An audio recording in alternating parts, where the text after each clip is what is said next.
Go find your basket of fruit and pick out an apple you think looks good. Now, using a sharp cutting knife, carefully cut the apple at a slight diagonal so that it slices right through the center of the apple core. While we're here, let's save 2 of the seeds because we'll be needing them later.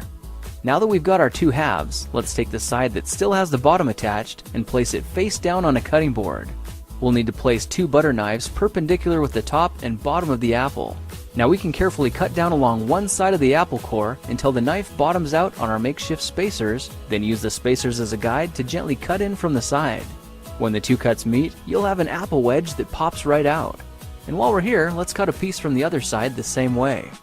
Now our goal with these is to cut out 3 more L-shaped wedges about 1/4 inch thick. And this time, rather than cutting in sideways toward your fingers, try turning the piece over so you can cut downward and meet the first cut at the bottom.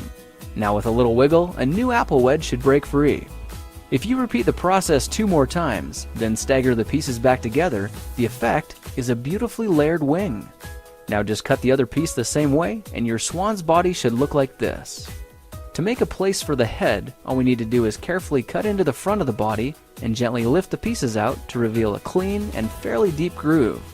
At this point, we can go ahead and grab the other half of the apple and place it between the butter knives like before, but this time we're just going to use them as spacers to cut an even slice off the bottom.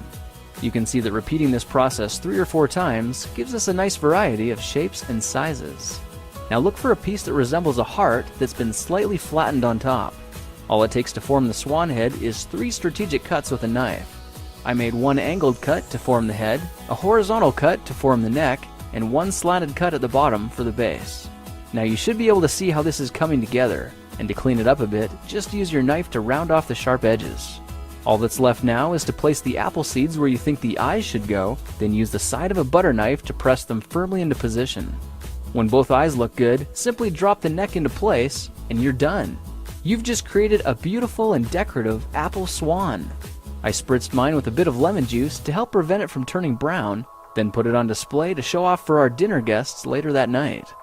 If you try using different apples, you'll get a nice contrast of colors, and every bird will look a little bit different.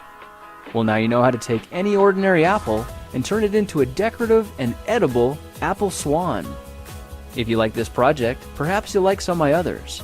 Check them out at thekingofrandom.com.